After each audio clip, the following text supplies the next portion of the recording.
আসসালামু আলাইকুম ভাইয়ার আপু, রান্নারা কেমন আছেন? আলহামদুলিল্লাহ আমি তো ভালোই আছি। লামের আব্বু ভেন্ডি, করলা, বেগুন আর ডিম এগুলো নিয়ে আসছে বাজার থেকে।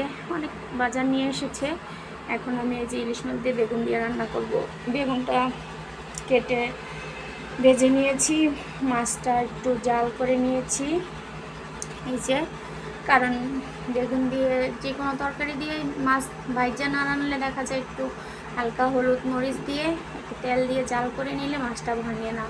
তো ইলিশ মাছ তো ভাজাও অনেকে খেতে পছন্দ করে, আমরাও ভাজাও খাই, কাঁচাও খাই, আর দুই আইটেমেরই খাই আমরা।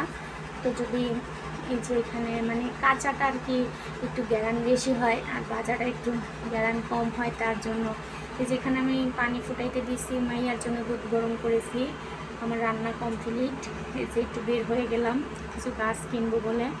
তো এখানে আসছিলাম কিছু গাছ কিনতে, অবশ্য তরকারি গাছ, বা এখানে কোনো তরকারি গাছ নাই, এখানে সব ফুল গাছ। তো এখান থেকে আর গাছ কিনা হলো না। বাই বাই, আল্লাহ হাফেজ। এখন বাসায় চলে যাব। Bye bye.